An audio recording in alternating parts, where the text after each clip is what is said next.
Hello दोस्तों, कैसे हैं आप लोग। तो ये है हमारा लेक्चर 2 और हमने स्टार्ट करा है इंट्रोडक्शन टू अकाउंटिंग। तो आज हम पढ़ने वाले हैं फंक्शंस ऑफ अकाउंटिंग। तो स्टार्ट करते हैं। तो पहला है हमारा maintaining the systematic accounting records. तो प्राइमरी फंक्शन है इसका। देखिए, फंक्शंस ऑफ अकाउंटिंग में जो मेंटेनिंग सिस्टमैटिक रिकॉर्ड है, ये कहता है कि आप अकाउंटिंग क्यों कर रहे हैं। आप अकाउंटिंग इसलिए कर रहे हैं क्योंकि आप क्या करना चाहते हैं, आप एक सिस्टमैटिक रिकॉर्ड बनाना चाहते हैं। तो ये एक प्राइमरी फंक्शन होता है किसका, अकाउंटिंग का। क्या करना, कि हमें क्या करना है, जितने भी फाइनेंशियल ट्रांजैक्शंस हैं और जितने भी इवेंट्स हैं जो हमारे बिजनेस में हो रहे हैं, उनका क्या करना है, एक रिकॉर्ड मेंटेन करना है। यही प्राइमरी फंक्शन होता है अकाउंटिंग का। नेक्स्ट देखिए, प्रिपरेशन ऑफ फाइनेंशियल स्टेटमेंट और final account. Financial statements are prepared at the end of the accounting period and include income statement. जो प्रिपरेशन ऑफ फाइनेंशियल स्टेटमेंट है और जो फाइनल अकाउंट्स है, इसमें हेल्प करता है। मतलब कि अगर आप बात करें अकाउंटिंग की, तो अकाउंटिंग किस किस लिए किस लिए किया जाता है। तो वो किया जाता है ताकि हम अपने फाइनेंशियल स्टेटमेंट्स और फाइनल अकाउंट्स बना सकें। साल के एंड में जितने भी ट्रांजेक्शन हमारे हुए हैं, उन सबको करने के बाद एंड में आकर हम क्या बनाते हैं, एक फाइनेंशियल स्टेटमेंट बनाते हैं। ये फाइनेंशियल स्टेटमेंट क्यों बनाई जाती है, तो ये पहले देख लीजिए, eight the end of the accounting period क्या क्या बनता है इसमें। तो इनकम स्टेटमेंट बनती है, पोजीशन स्टेटमेंट बनती है। इनकम स्टेटमेंट का मतलब पीएनएल अकाउंट बनता है, और पोजीशन स्टेटमेंट का मतलब बैलेंस शीट।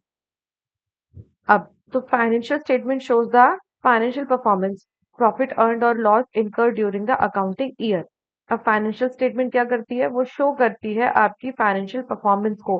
वो बताती है कि आपने कितना प्रॉफिट अर्न किया या फिर आपने कितना लॉस लॉस इनकर किया है इस अकाउंटिंग पीरियड में, या फिर आपने इस फाइनेंशियल पोजीशन में आपकी बैलेंस शीट क्या है, क्या आपके पास एसेट्स कितने हैं, आपके पास लाइबिलिटी कितनी है।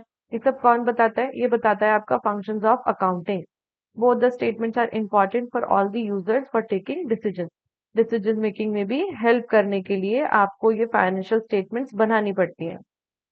नेक्स्ट देखिए, meeting legal requirements. Accounting records are accepted as evidence by the court. अगर किसी भी तरह की लीगल रिक्वायरमेंट्स की जरूरत पड़ेगी आगे चल के, कोई लीगल रिक्वायरमेंट्स मतलब कि कोई केस हुआ है या फिर किसी भी तरह से आपको लीगली कोई एक्शन लेना पड़ रहा है, तो उसमें आपके जो अकाउंटिंग रिकॉर्ड्स होते हैं वो एक एविडेंस की तरह माने जाते हैं। मतलब कि उन्हें एक्सेप्ट किया जाता है, वो एक एविडेंस बनते हैं किसमें, कोर्ट में। If they are maintained systematically following the accounting principles.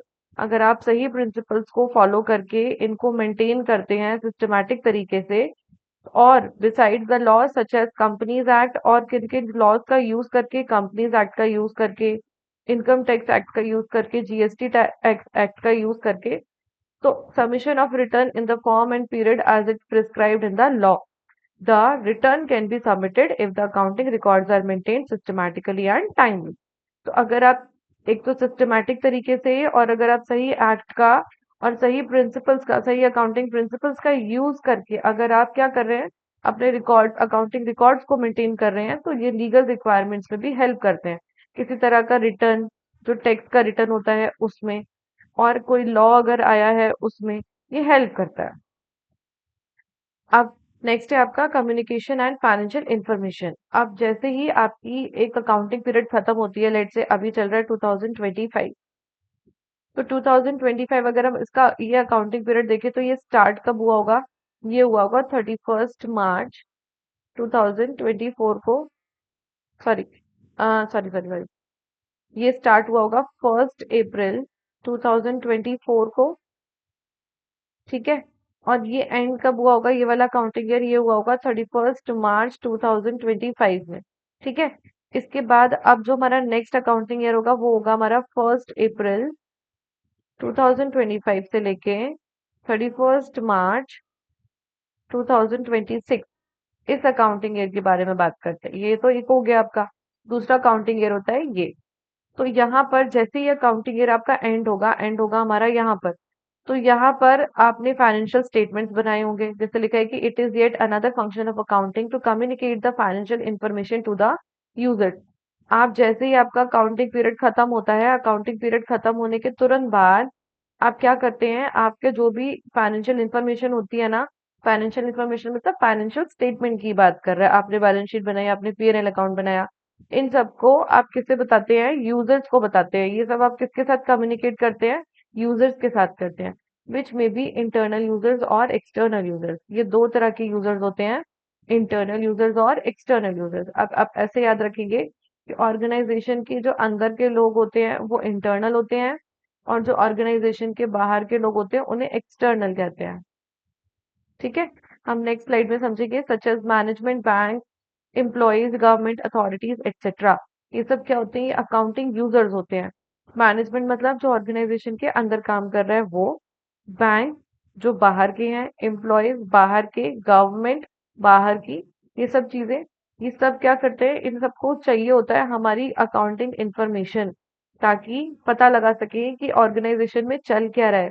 सब इंटरेस्टेड है आपके अकाउंट्स को जानने में। क्यों इंटरेस्टेड है वो हम आगे पढ़ेंगे। चलिए, तो ये हो गया आपका functions of accounting. Next video में हम पढ़ेंगे एडवांटेजेस ऑफ अकाउंटिंग। ठीक है, तो ये यही एंड करते हैं इस लेक्चर को।